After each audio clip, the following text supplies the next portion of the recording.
श्री शिवाय नमस्तुभ्यम। हर हर महादेव। पहला दिन का कथा श्री तप शिव महापुराण कथा। मैनपुरी उत्तर प्रदेश में पहला दिन का कथा। आज गुरुजी पहले दिन के कथा में तप शिव महापुराण कथा में उपाय जानकारी सार बताए। जो आज की कथा किसी कारणवश कोई नहीं सुन पाए हों तो कथा का रस तत्व पूरी जानकारी इस छोटी सी वीडियो से जाने। पहला जानकारी, शिव मंदिर के सम्मुख से निकलकर चले गए तो भी शिव कथा कहती है वो करुणा कर देता है। एक डमरू का नाद कर देने से, डमरू बजा देने से 14 अक्षर 14 शब्द उस डमरू के एक बार बजने पर प्रकट हो जाती है। उसी तरह जैसे एक बार डमरू बजा देने से 14 अक्षर प्रकट हो जाती है, वो 14 अक्षर साधारण नहीं होती है, इस सृष्टि का संतुलन बनाने वाली है।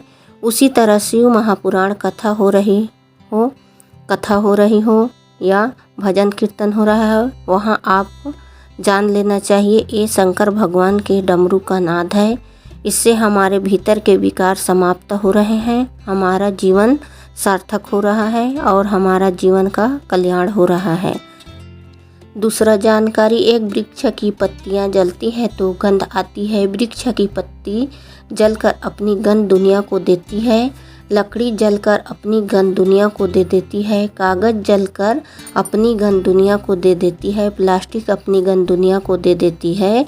जो चीज़ जल रही है वो गंध दुनिया को दे देती है। उसी तरह शंकर का उपासक होता है, शिव का भक्ति करने वाला होता है, शंकर का गुणगान करने वाला होता है, शिव मंदिर में जाने वाला होता है, शंकर के भक्ति में डूबने वाला होता है, शंकर के चौखट से जाने वाला होता है, वो भी अपना गंध चलते चलते विश्व में फैला जाता है।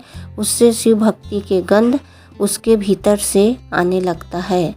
तीसरा जानकारी, ये 24,000 श्लोकों में शिव पुराण कथा में क्या भरा पड़ा है ये आज तक किसी को भी नहीं मालूम पड़ा।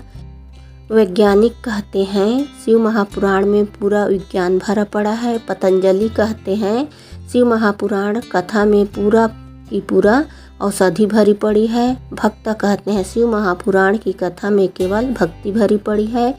स्त्रियां कहती हैं शिव महापुराण की कथा में हमारा अखंड सौभाग्य भरा पड़ा है। कन्या कहती हैं ये शिव महापुराण कथा में हमारा सुंदर वर भरा पड़ा है। वर कहते हैं ये शिव महापुराण कथा में हमारी इच्छा, हमारे सुंदर वर भरा पड़ा है। वैरागी कहते हैं इसमें वैराग्य है। त्यागी कहते हैं इसमें त्याग है।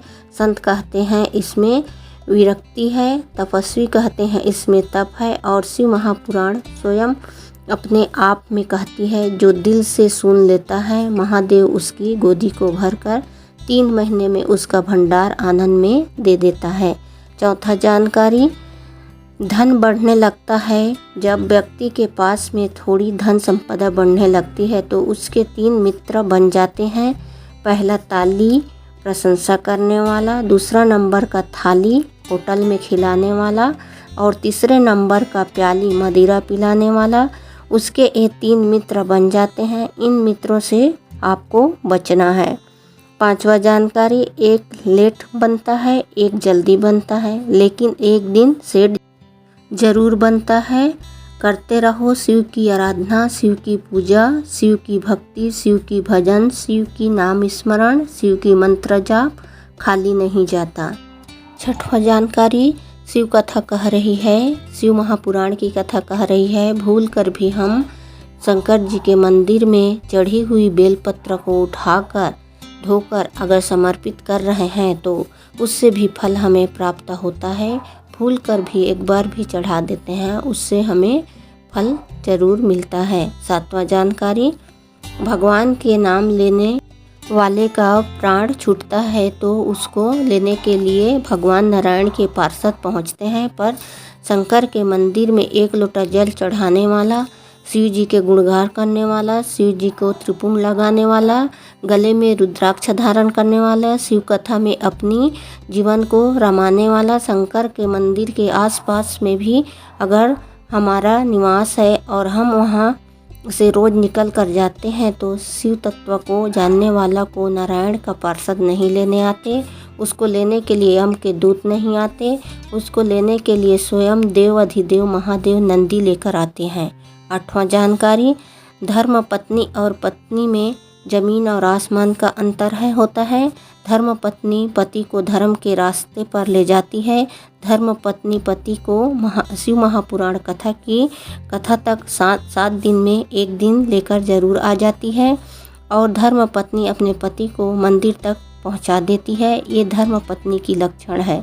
9वां जानकारी, उपाय, जिस नारी का गर्भ नहीं ठहरता, 20 साल 25 साल 30 साल भी अगर शादी को हो गई है, संतान नहीं हो रही है, डॉक्टर मना कर दिए हैं, तब मेरे बाबा पर भरोसा करना पड़ेगा। शंकर जी के मंदिर में जल चढ़ाना प्रारंभ कर दो, आचमन करना प्रारंभ कर दो। 1 बेल पत्र बाबा को कहकर, बाबा मुझे डॉक्टर मना कर दिया, बस वरदान देना, तो बस आप ही का सहारा है, ऐसे प्रार्थना करना। सफ़ेद आंकड़े की जड़ नारी 7वें दिन रजो धर्म के बाद वो सफ़ेद आंकड़ा की जड़ पति पत्नी दोनों शिव जी का नाम लेकर बड़ी आनंद से तुमरुका जी का नाम लेकर शिव जी के शिवलिंग में 21 बार घुमाकर लाल धागे में शंकर भगवान के शिवलिंग का दर्शन कर दोनों पति पत्नी सामने हो और पत्नी अपने कमर पर सफ़ेद आंकड़े की जड़ को बांधे और बाबा से प्रार्थना करे।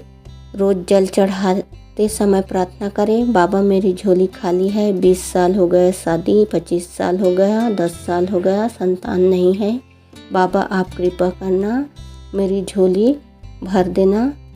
ऐसे करके प्रार्थना करना, भोलेनाथ आपकी झोली भरेंगे जरूर, निश्चित है। 10वां जानकारी, किसी के पेट में गांठ हो गई हो या कैंसर जैसी कोई भी बीमारी हो गई है तो तुमरुका जी के नाम का एक उपाय दूसरा दिन की कथा तब शिव महापुराण कथा में गुरु जी बताएंगे। श्री शिवाय नमस्तुभ्यम। हर हर महादेव।